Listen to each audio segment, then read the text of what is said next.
ಹೆಸರು ಬಿಜೆಪಿಯಲ್ಲಿ ಎಲ್ಲವೂ ಕೂಡ ಶಾಂತವಾಗಿದೆ, ಎಲ್ಲವೂ ಕೂಡ ಚೆನ್ನಾಗಿದೆ. ಮುಂದಿನ ದಿನಗಳಲ್ಲಿ ಮತ್ತೆ ನಾವು ಅಧಿಕಾರಕ್ಕೆ ಬರ್ತೀವಿ, 100ಕ್ಕೆ 100ರಷ್ಟು ಅಧಿಕಾರಕ್ಕೆ ಬರ್ತೀವಿ ಅಂತ ಬೆಳಗಾವಿಯಲ್ಲಿ ಮಾಜಿ ಸಿಎಂ BS ಯಡಿಯೂರಪ್ಪನವರು ಹೇಳಿಕೆಯನ್ನು ಕೊಟ್ಟಿದ್ದಾರೆ.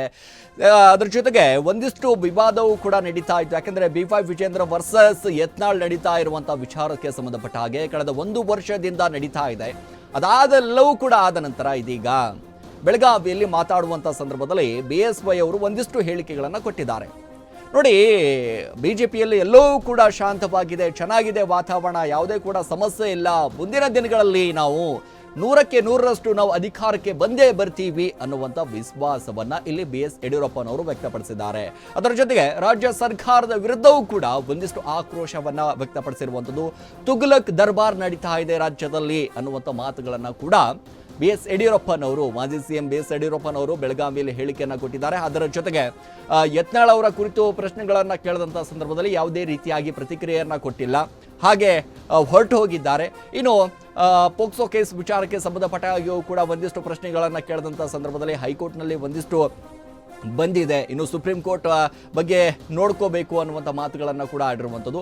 ನೋಡಿ, ಯಡಿಯೂರಪ್ಪನವರ ವಿಚಾರಕ್ಕೆ ಸಂಬಂಧಪಟ್ಟ ಹಾಗೆ ನಾವು ನೋಡ್ತಾ ಹೋದರೆ ರಾಜ್ಯದಲ್ಲಿ ಎಲ್ಲವೂ ಕೂಡ ಚೆನ್ನಾಗಿತ್ತು, ಎಲ್ಲವೂ ಕೂಡ ನಾವು ಅಧಿಕಾರಕ್ಕೆ ಬರ್ತೀವಿ ಅನ್ನುವಂಥ ವಿಶ್ವಾಸದಲ್ಲಿದ್ದಂಥ ಬಿಜೆಪಿ ನಾಯಕರು ಯಾವಾಗ ಕಾಂಗ್ರೆಸ್ ನಾಯಕರು ಒಂದಿಷ್ಟು ಅಧಿಕಾರವನ್ನು ತಂದರು, ಇನ್ನು ಗ್ಯಾರಂಟಿ ವಿಚಾರಕ್ಕೆ ಸಂಬಂಧಪಟ್ಟ ಹಾಗೆಯೂ ಕೂಡ ಇಲ್ಲಿ ಆಕ್ರೋಶವನ್ನು ವ್ಯಕ್ತಪಡಿಸಿದ್ದಾರೆ. ಈ ಗ್ಯಾರಂಟಿಯಿಂದಾಗಿ ಇಡೀ ರಾಜ್ಯ ಸಂಪೂರ್ಣವಾಗಿ ದಿವಾಳಿಯಾಗಿ ಹೋಗ್ತಾ ಇದೆ. ರಾಜ್ಯದ ಜನತೆ ಒಂದಿಷ್ಟು ಯಾವುದೇ ರೀತಿಯಾಗಿ ಅಭಿವೃದ್ಧಿಗಳಾಗ್ತಾ ಇಲ್ಲ, ಅಭಿವೃದ್ಧಿ ಸಂಪೂರ್ಣವಾಗಿ ಕುಂಠಿತಗೊಂಡಿದೆ ಅನ್ನುವಂಥ ಮಾತುಗಳನ್ನು ಕೂಡ ಮಾಜಿ ಸಿಎಂ BS ಯಡಿಯೂರಪ್ಪನವರು ಬೆಳಗಾವಿಯಲ್ಲಿ ಹೇಳಿಕೆಯನ್ನು ಕೊಟ್ಟಿದ್ದಾರೆ. ಹಾಗಾದ್ರೆ BS ಯಡಿಯೂರಪ್ಪನವರು ಏನೆಲ್ಲ ವಿಚಾರದ ಬಗ್ಗೆ ಮಾತಾಡಿದ್ರು ಬನ್ನಿ ನೋಡೋಣ. ಇವತ್ತೊಂದು ವಿಶೇಷವಾದ ಕಾರ್ಯಕ್ರಮ ಇದೆ, ಅದಕ್ಕೋಸ್ಕರ ಬಂದಿದ್ದೇನೆ. ನಾವೆಲ್ಲ ಫ್ಯಾಮಿಲಿಯವರೆಲ್ಲ ಹೋಗ್ತಾ ಇದ್ದೀವಿ.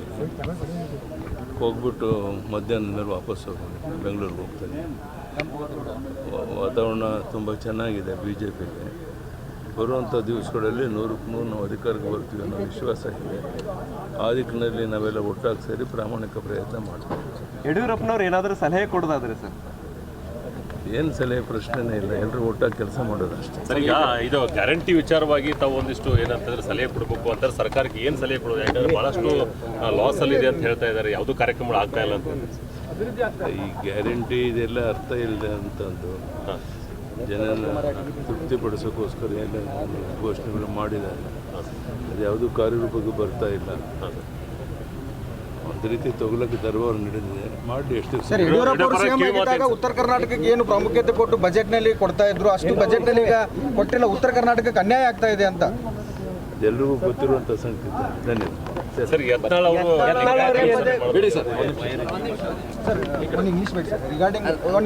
English bite regarding 4% reservation to minorities, Muslims. Not correct, and Supreme Court also. ಹೆಸರು BS ಯಡಿಯೂರಪ್ಪನವರು ಸಹಜವಾಗಿ ಹೇಳಿಕೆಗಳನ್ನು ಕೊಡ್ತಾ ಇದ್ರು. ಎಲ್ಲವೂ ಕೂಡ ಸರಿಯಾಗಿದೆ, ಒಟ್ಟಾಗಿ ನಾವು ಕೆಲಸ ಮಾಡಬೇಕು. ಯಾಕಂದ್ರೆ ಮುಂದಿನ ಬಾರಿ ನಾವು ಅಧಿಕಾರಕ್ಕೆ ಬರಬೇಕು ಅಂದ್ರೆ ಎಲ್ಲ ಬಿಜೆಪಿ ನಾಯಕರು ಸೇರಿಕೊಂಡು ನಾವು ಕೆಲಸವನ್ನ ಮಾಡಬೇಕು ಅನ್ನುವಂಥದ್ದು. ಅದರ ಜೊತೆಗೆ ಕಾಂಗ್ರೆಸ್ ಸರ್ಕಾರದ ವಿರುದ್ಧವೂ ಕೂಡ ಒಂದಿಷ್ಟು ಆಕ್ರೋಶವನ್ನ ವ್ಯಕ್ತಪಡಿಸ್ತಾ ಇದ್ರು. ಯಾವಾಗ ಯತ್ನಾಳ್ ಅವರ ಬಗ್ಗೆ, ಶಾಸಕ ಯತ್ನಾಳ್ ಅವರ ಬಗ್ಗೆ ಪ್ರಶ್ನೆಯನ್ನ ಕೇಳಿದಂಥ ಸಂದರ್ಭದಲ್ಲಿ BS ಯಡಿಯೂರಪ್ಪನವರು ಪ್ರತಿಕ್ರಿಯೆ ನೀಡದೆ ತೆರಳಿರುವಂಥದ್ದು. ಸೊ ಒಟ್ಟಾರೆಯಾಗಿ ಗೊತ್ತಾಗ್ತಾ ಇದೆ, ಬಿಜೆಪಿಯಲ್ಲಿಯೂ ಕೂಡ ಒಂದಿಷ್ಟು ಬಣಗಳು ನಿರ್ಮಾಣ ಆಗಿದೆ. ಯಾವುದೇ ರೀತಿಯಾಗಿ ಒಂದಿಷ್ಟು ಬಣಗಳು ಸಮಾಧಾನ ಆಗುವ ಲಕ್ಷಣಗಳು ಕೂಡ ಕಾಣ್ತಾ ಇಲ್ಲ. ಯಾಕಂದರೆ ಕೇಂದ್ರವು ಕೂಡ ಒಂದಿಷ್ಟು ಎಂಟ್ರಿ ಕೊಟ್ಟು ಯಾವುದೇ ರೀತಿಯಾಗಿ ಈ ಬಣಗಳ ಬಡಿದಾಟದಲ್ಲಿ ಒಂದಿಷ್ಟು ಅಂತಂದರೆ ಈ ಗಂಡ ಹೆಂಡತಿ ಮಧ್ಯದಲ್ಲಿ ಕೂಸು ಬಡವ ಆದ ಹಾಗೆ ಕೆಲವೊಂದಿಷ್ಟು ನಾಯಕರು ಮಾತ್ರ ಇಲ್ಲಿ ಬಡವಾಗ್ತಾ ಇರುವಂಥದ್ದು. ಒಂದು ಕಡೆ ಯತ್ನಾಳ್ ಅವರ ಪರವಾಗಿದ್ದಂಥ ಸಚಿವರುಗಳಾಗಿರ್ಬೋದು, ಶಾಸಕರುಗಳಾಗಿರ್ಬೋದು, ಅವರು ಕೂಡ ಒಂದಿಷ್ಟು, ಅದರ ಜೊತೆಗೆ BY ವಿಜೇಂದ್ರ ಅವರ ಜೊತೆ ಇರುವಂಥ ಒಂದಿಷ್ಟು ಬಣ ಆಗಿರ್ಬೋದು, ಇವೆಲ್ಲವೂ ಎರಡು ಬಣಗಳಿಂದಾಗಿ ಬಿಜೆಪಿಯಲ್ಲಿ ಇರುವಂಥ ಒಂದಿಷ್ಟು ನಂಬಿಕೆಗಳಾಗಿರ್ಬೋದು, ಬಿಜೆಪಿ ಕಾರ್ಯಕರ್ತರಾಗಿರ್ಬೋದು, ಒಂದಿಷ್ಟು ಯಾಕಂದ್ರೆ ನಮ್ಮ ಶಿಸ್ತಿನ ಪಕ್ಷ ಹೇಳುವಂಥ ನಾಯಕರುಗಳೇ ಒಂದಿಷ್ಟು ಸೈಲೆಂಟ್ ಆಗಿಬಿಟ್ಟಿದ್ದಾರಾ ಅನ್ನುವಂಥದ್ದು.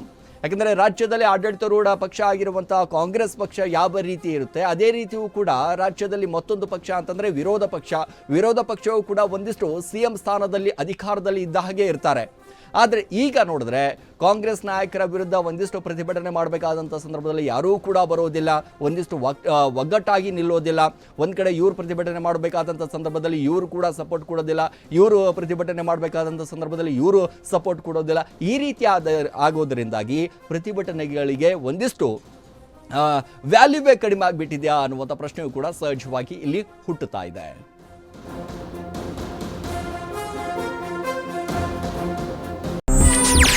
ಹೆಚ್ಚಿನ ಸುದ್ದಿಗಳಿಗಾಗಿ ನಮ್ಮ ಚಾನೆಲ್ನ ಸಬ್ಸ್ಕ್ರೈಬ್ ಮಾಡಿ.